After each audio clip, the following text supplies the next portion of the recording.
Essential question. What are some ways you are brave? The Kissing Hand by Audrey Penn. Illustrated by Ruth E. Harper and Nancy M. Leake. Chester Raccoon stood at the edge of the forest and cried. I don't want to go to school, he told his mother. I want to stay home with you. I want to play with my friends and play with my toys and read my books and swing on my swing. Please, may I stay home with you? We can look at the words and illustrations, or the pictures, to tell how Chester is feeling. The tear under his eye tells us he's sad, and his words tell us he feels afraid. I remember feeling like Chester the first time I went to school. I didn't know anyone, and I was a little scared. I think Chester feels the same way, and that's why he wants to stay home. Let's see what happens next. Mrs. Raccoon took Chester by the hand and nuzzled him on the ear. Sometimes we all have to do things we don't want to do, she told him gently, even if they seem strange and scary at first. But you will love school once you start. Good readers make connections between their story and their own experiences. Let's look at the words and the pictures on this page. The way Mrs. Raccoon talks to Chester reminds me of my mom. She also comforts Chester. My mom would sometimes hug me or hold my hand to help me feel brave.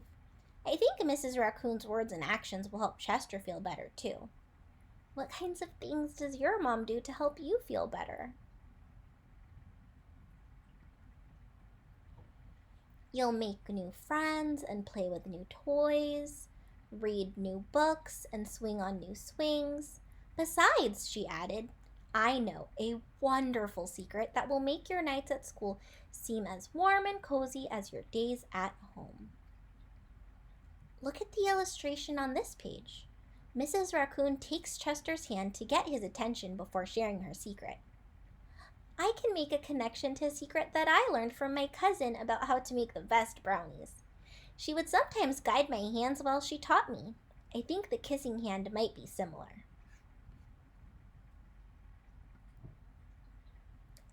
Chester wiped away his tears and looked interested. A secret? What kind of secret? A very old secret, said Mrs. Raccoon. I learned it from my mother and she learned it from hers. It's called the kissing hand. The kissing hand? Asked Chester. What's that?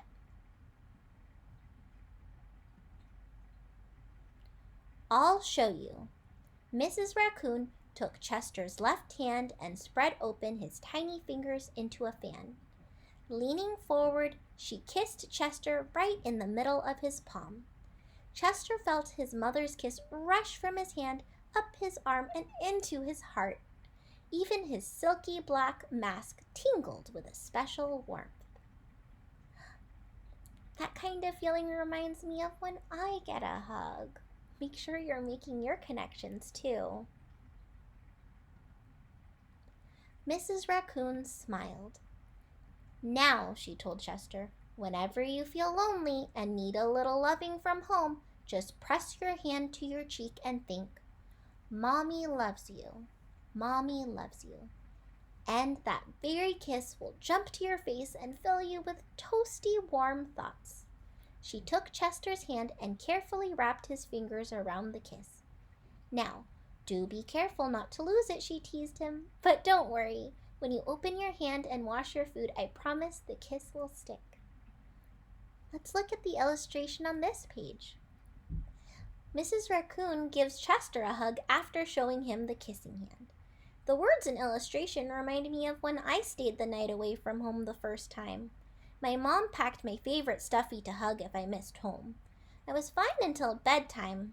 The stuffy made me remember all the people and things I loved at home. But I felt a bit better when I hugged the stuffy tight. I think the kissing hand is the same. Chester loved his kissing hand. Now he knew his mother's love would go with him wherever he went, even to school. That night, Chester stood in front of his school and looked thoughtful. Suddenly, he turned to his mother and grinned. "Give me your hand," he told her. Let's look at the illustrations on this page. Notice the look on Chester's face. Remember, good readers make connections to help them understand things in the story better. The story says that Chester stood in front of his school and looked thoughtful. I know that look. I see that look on your faces when you're thinking about something or trying to figure something out. What does a thoughtful face look like? Can you show me? That's a great thoughtful face. When I stand in front of someone or something, I sometimes begin thinking about that person or thing. Chester is probably thinking about school. Let's see what he does. Chester took his mother's hand in his own and unfolded her large, familiar fingers into a fan. Next, he leaned forward and kissed the center of her hand. "Now you have a kissing hand too," he told her, and with a gentle goodbye and "I love you," Chester turned and danced away. Good readers also make connections when they read things that seem similar. When I read this page and I looked at the illustration, I made a connection to the way Mrs. Raccoon kissed Chester's hand earlier when she showed him the kissing hand. Chester took his mother's hand, opened it into a fan, and kissed it in the middle. That's just like how Mrs. Raccoon kissed Chester's hand earlier in the story. Mrs. Raccoon watched Chester scamper across a tree limb and enter school, and as the hoot owl rang in the new school year, she pressed her left hand to her cheek and smiled. The warmth of Chester's kiss filled her heart with special words. "Chester loves you," it sang. "Chester loves you." This is another place in the story that reminds me of words that seem almost the same as earlier in the story. When I read "Chester loves you," I made a connection to what Chester said to his mom before he left for school. On page 21, Chester said, "I love you." Also, look at the illustration of Mrs. Raccoon. She holds her own kissing hand up to her face, just as she told Chester to. Mrs. Raccoon must be making a connection. She's remembering the words of Chester. She's using her own kissing hand to feel better about being separated from him.